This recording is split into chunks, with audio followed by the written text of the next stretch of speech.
এঠাইত বহি আছো, ভাবিলোঁ মনলৈ কথা এটা আহিছে, কথাটো পাতি লওঁ।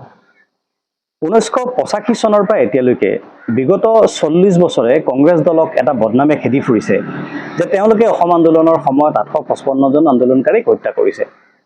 অৰ্থাৎ 6 বছৰীয়া অসম আন্দোলনৰ সময়ত যি 855 জন লোক আৰক্ষীৰ গুলীত বা অন্য ধৰণে মৃত্যুমুখত পৰিছিল, সেই সময়ত চৰকাৰ আছিল কংগ্ৰেছৰ। সেয়েহে অসম আন্দোলনৰ 855 জন শ্বহীদৰ মৃত্যুৰ বাবে কংগ্ৰেছক দায়ী কৰা হয়। কিন্তু এই কথাটো কিমান সঁচা? সিদিনা অসম জাতীয় পৰিষদৰ মাননীয় সভাপতি শ্ৰী লুৰিণজ্যোতি গগৈ ডাঙৰীয়াই এই সাঁথৰটো ভাঙি দিলে। তেখেতে ক'লে যে অসম আন্দোলনৰ প্ৰথমগৰাকী শ্বহীদ খৰ্গেশ্বৰ তালুকদাৰৰ মৃত্যুৰ সময়ত অসমত কংগ্ৰেছ চৰকাৰ নাছিল। কাৰ চৰকাৰ আছিল জানেনে? বিজেপিৰ চৰকাৰ আছিল। এতিয়া বিজেপিৰ চৰকাৰ আছিল বুলি শুনি আপোনালোক নিশ্চয় চক খাই উঠিব। আপোনালোকে প্ৰশ্ন কৰিব যে বিজেপি দলৰ জন্ম হৈছে 80 চনত, কিন্তু 1979 চনত বিজেপিৰ চৰকাৰ কেনেকৈ হ'ল? এই কথাটো অলপ ব্যাখ্যা কৰিব লাগিব। আপোনালোকৰ মাজত কথাখিনি এক ছেকেণ্ড ৰ'ব। মানে এই ৰাস্তাৰ কিনাৰত এখন দোকানত বহি আছোঁ, ভাবিলোঁ কথাখিনি আপোনালোকক আজি মনলৈ আহিছে। কথাখিনি এজনৰ লগত কথা পাতি থাকোঁতে কথাটো ওলাই গ'ল। গাড়ী অহা যোৱা কৰি থাকে, চাউণ্ড হয়, সেই সময়ত ৰৈ দিওঁ। এতিয়া মই যিটো কথা আপোনালোকক ক'লোঁ, এই কথাটো অলপ ব্যাখ্যা কৰাৰ প্ৰয়োজন আছে বুলি যে ক'লোঁ, আপোনালোকে ফেক্ট চেক কৰি ল'ব। আপোনালোকৰ যিসকলে ফেক্ট চেক কৰিব জানে, পঢ়া শুনা কৰে, তেখেতসকলক কৈছোঁ ফেক্ট চেক কৰি ল'ব। আৰু যদি মই কোৱা কথাখিনি অসত্য হয়, ভুল হয়, যদি মই কোৱা কথাখিনি অপপ্ৰচাৰ হয়, তেনেহ'লে আজিকালি যে মেঘে গৰজিলেই কেছ কৰি আইনী ব্যৱস্থা গ্ৰহণ কৰি বিহিত ব্যৱস্থা গ্ৰহণ কৰি কৰাৰ ভাবুকি দিয়া বা কেছ কৰি দিয়া কিছুমান মানুহ ওলাইছে, মোৰ বিৰুদ্ধেও কেছ কৰি দিব। মই যিটো কথা কৈ আছোঁ, ফেক্ট বেছ কথাটো কৈ আছোঁ। কথাখিনি এনেকুৱা যে বিজেপি অৰ্থাৎ ভাৰতীয় জনতা পাৰ্টি দলটোৰ জন্ম হৈছিল 1980 চনত, এইটো ঠিক। কিন্তু বিজেপিৰ ইতিহাস 1951 চনৰ পৰাই আৰম্ভ হৈছিল। মহাত্মা গান্ধীক যিখন স্কুল অফ থটৰ ফলোৱাৰে হত্যা কৰিছিল, সেইখন স্কুল অফ থটৰ গৰ্ভৰ পৰাই 1951 চনৰ 21 অক্টোবৰ তাৰিখে জন্ম হৈছিল ভাৰতীয় জনসংঘ নামৰ ৰাজনৈতিক দলটোৰ। ইমাৰ্জেঞ্চিৰ সময়ত ইন্দিৰা গান্ধীৰ বিৰুদ্ধে আৰম্ভ হোৱা গণবিপ্লৱত যিকেইটা ৰাজনৈতিক দলে নেতৃত্ব লৈছিল, তাৰ ভিতৰত অন্যতম আছিল জনসংঘ। সেই সময়ত দেশৰ অপজিশ্যন পাৰ্টিজ আছিল ভাৰতীয় সেই একেই সমস্যা। গাড়ী পাৰ হৈ যায়, চাউণ্ড বেছি হয়, বন্ধ কৰি দিবলগীয়া হয়। বাই ডেট টাইম মোৰ বিলাল খুৰাই চাহ একাপ খুৱাবলৈ লৈ আহিছে। মই বোলো চাহ একাপ খাই লওঁ, তাৰপিছত কথাখিনি পাতিম। কেমেৰাটো পজ কৰি থৈছিলোঁ, কথাখিনি আকৌ আৰম্ভ কৰিছোঁ, শুনক। মই যিটো সময়ৰ কথা ক'লোঁ, সেই সময়ত দেশৰ মূল অপজিশ্যন পাৰ্টিজ আছিল ভাৰতীয় জনসংঘ, কংগ্ৰেছ ভাৰতীয় লোকদল আৰু প্ৰজা ছ'চিয়েলিষ্ট পাৰ্টি। এইকেইটা মূল দল। মূল নেতা আছিল মোৰাৰজী দেশাই, চৌধুৰী চৰণ সিং আৰু জয়প্ৰকাশ নাৰায়ণ।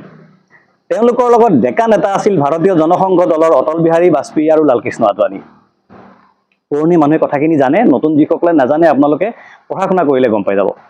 ভাৰতীয় জনসংঘ, কংগ্ৰেছ ভাৰতীয় লোকদল আৰু প্ৰজা ছ'চিয়েলিষ্ট পাৰ্টি, এই মূল চাৰিটা দল লগ লাগি 1977 চনত জনতা পাৰ্টি নামৰ এটা ৰাজনৈতিক দলৰ জন্ম দিয়া হয়। দলৰ সভাপতি হয় চৰণ সিং, প্ৰধানমন্ত্ৰী হয় মোৰাৰজী দেশাই। সেই দলটোৰে অসমৰ নেতা আছিল গোলাপ বৰবৰা আৰু যোগেন্দ্ৰ নাথ হাজৰিকা। 1978 চনৰ নিৰ্বাচনত সৰ্বাধিক 53খন আসন পাই গোলাপ বৰবৰাৰ নেতৃত্বত অসমত প্ৰথম অকংগ্ৰেছী চৰকাৰ গঠিত হয়।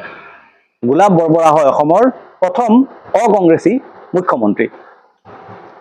মনত ৰাখিব, সেই জনতা দলত পূৰ্বৰ ভাৰতীয় জনসংঘ দলো অন্তৰ্ভুক্ত হৈ আছিল, শ্যামা প্ৰসাদ মুখাৰ্জীৰ জনসংঘ দল। গোলাপ বৰবৰাৰ বেকগ্ৰাউণ্ডটো আছিল অলপমান লেফ্ট লিনিং। তেওঁ জনতা দলৰ প্ৰজা ছ'চিয়েলিষ্ট পাৰ্টি গোটৰ পৰা আহিছে। অসমত সেই সময়ত বহিৰাগত বিৰোধী আন্দোলন আৰম্ভ হওঁ, কিন্তু মুখ্যমন্ত্ৰীৰ কঠোৰ স্থিতিৰ বাবে আন্দোলনে গজালি মেলিবই পৰা নাছিল। এনে কিছুমান কাৰণত জনতা দলৰে পূৰ্বৰ জনসংঘৰ সৈতে নীতিগত মিল থকা একাংশ বিধায়কে বিদ্ৰোহ আৰম্ভ কৰে। অৱশেষত বাধ্য হৈ 1979 চনৰ 4 ছেপ্টেম্বৰৰ দিনা গোলাপ বৰবৰাই পদত্যাগ কৰে। তাৰ 5 দিনৰ পাছত যোগেন্দ্ৰনাথ হাজৰিকাই অসমৰ মুখ্যমন্ত্ৰী হিচাপে শপত গ্ৰহণ কৰে। গোলাপ বৰবৰা যেনেকৈ অলপমান লেফ্ট লিনিং আছিল, যোগেন্দ্ৰনাথ হাজৰিকা আছিল তাৰ বিপৰীত। তেখেত জনতা দললৈ আহিছিল কংগ্ৰেছ অ দলৰ পৰা। কংগ্ৰেছ পাৰ্টি ডিভাইড হ'ল, কংগ্ৰেছ আৰ আৰু কংগ্ৰেছ অ। তেখেত আহিছিল কংগ্ৰেছ অ দলৰ পৰা। কংগ্ৰেছ অৰ সভাপতি আছিল দাক্ষিণাত্যৰ কুলীন ব্ৰাহ্মণ কে কামৰাজ। সম্পূৰ্ণ নামটো আছিল কুমাৰাস্বামী কামৰাজ। কামৰাজ আছিল RSS পন্থী মানুহ।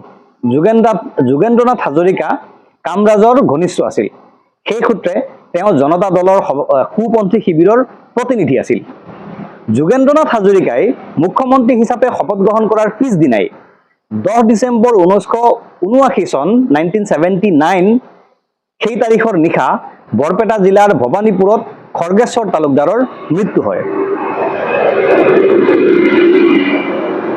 খৰ্গেশ্বৰ তালুকদাৰ অসম আন্দোলনৰ প্ৰথম শ্বহীদ। সেই দিনাৰ পৰাই অসম আন্দোলনৰ আনুষ্ঠানিক সূত্ৰপাত হয়। চৌদিশে আন্দোলন হিংসা আৰম্ভ হয়। পৰৱৰ্তী এমাহত আন কেইবাজনো লোকৰ মৃত্যু হয়। একজেক্টলি কিমানজনৰ মৃত্যু হয় সেই তথ্যটো বিচাৰিবলৈ মই সময় পোৱা নাই, আগলৈ নিশ্চয় বিচাৰি উলিয়াম। 11 ডিচেম্বৰৰ দিনা অসমত ৰাষ্ট্ৰপতি শাসন বলবৎ হয়। ৰাষ্ট্ৰপতি শাসন জাৰি কৰোঁতে প্ৰধানমন্ত্ৰী আছিল চৰণ সিং। চৰকাৰ জনতা দলৰ, কথাটো মন কৰিব। বিজেপিৰ পিতৃদল জনসংঘ আছিল সেই চৰকাৰৰ অংশীদাৰ। 1980 চনৰ নিৰ্বাচনত জনতা দল শোচনীয়ভাৱে পৰাজিত হোৱাত 1980 চনৰ এপ্ৰিল মাহত, সম্ভৱতঃ 6 এপ্ৰিল, জনতা দলৰ পৰা ওলাই আহি অটল বিহাৰী বাজপেয়ী আৰু লালকৃষ্ণ আদৱানীয়ে বৰ্তমানৰ ভাৰতীয় জনতা পাৰ্টি অৰ্থাৎ বিজেপি দল গঠন কৰে। জনতা দলৰ পৰা ভাৰতীয় জনতা পাৰ্টি, কথাটো মন কৰিব, জনতা। গতিকে 1979 চনৰ 10 ডিচেম্বৰত খৰ্গেশ্বৰ তালুকদাৰৰ মৃত্যুৰ পৰা আৰম্ভ কৰি 1980 চনৰ 14 জানুৱাৰীলৈকে, অৰ্থাৎ চৰণ সিং প্ৰধানমন্ত্ৰী হৈ থকালৈকে অসমত যিমান আন্দোলনকাৰীক হত্যা কৰা হৈছিল সকলোৰে দায়িত্ব বিজেপি দলৰ। এই দায়িত্বৰ পৰা বিজেপিয়ে কেতিয়াও হাত সাৰিব নোৱাৰে। 10 ডিচেম্বৰৰ পৰা 14 জানুৱাৰীলৈকে কিমানজনৰ মৃত্যু হৈছিল বা কাৰ মৃত্যু হৈছিল, আপোনালোকৰ হাতত যদি সেই তথ্যখিনি আছে অনুগ্ৰহ কৰি কমেণ্ট বক্সত জনাব। এই কথাখিনি মোৰ মনত ইয়াৰ আগতে কোনোদিন খেলোৱা নাছিল। সিদিনা লুৰিণজ্যোতি গগৈ ডাঙৰীয়াই কথাখিনি কোৱাত মই অলপ ইতিহাস খুচৰি চাই দেখিলোঁ কথাখিনি সত্য। গতিকে লুৰিণজ্যোতি গগৈ ডাঙৰীয়াক যোৱা 4টা দশকত কোনেও নুলিওৱা কথাটোত, নুলিওৱা তথ্যটো বিচাৰি উলিওৱাৰ বাবে ধন্যবাদ জনাইছোঁ। ইয়াৰ লগে লগে 855 জন শ্বহীদৰ হত্যাকাৰী বুলি বিজেপিয়ে কংগ্ৰেছক গালি পৰাৰো মুখনি মৰিল বুলি মই ভাবোঁ। 855 জনৰ হত্যাকাৰী অকল কংগ্ৰেছ নহয়, বিজেপিও তাৰ সমান অংশীদাৰ। বিজেপিয়ে কা প্ৰয়োগ কৰি 855 জন শ্বহীদৰ আত্মাক দ্বিতীয়বাৰৰ বাবে হত্যা কৰাৰ লগতে কা আন্দোলনৰ সময়ত অতিৰিক্ত 5 জনক গুলীয়াই হত্যা কৰি নিজে কংগ্ৰেছতকৈ ডাঙৰ হত্যাকাৰী হৈ পৰিল, সেই কথাটোও লগতে প্ৰমাণ হ'ল। অসম আন্দোলনৰ আৰম্ভণিত যি জনতা দলৰ চৰকাৰে খৰ্গেশ্বৰ তালুকদাৰ আৰু অন্যান্যসকলক হত্যা কৰিছিল এমাহ জোৰা, সেই সময়খিনি, সেই কাৰ্যকালত ৰাষ্ট্ৰপতি শাসনৰ আগলৈকে, তাৰ বাবে কংগ্ৰেছৰ সমানেই বিজেপিও দায়ী। গতিকে বিজেপিৰ নেতাসকলে আজিৰ পৰা কংগ্ৰেছক 855 জন শ্বহীদৰ হত্যাকাৰী বুলি গালি পৰাৰো মই ভাবোঁ মুখনি মৰিল, মুদা মৰিল। এই কথাখিনি ক'বৰ কাৰণে এই ভিডিঅ'টো বনালোঁ। আপোনালোক সকলোকে ভিডিঅ'টো সম্পূৰ্ণকৈ চোৱাৰ বাবে ধন্যবাদ জনাইছোঁ।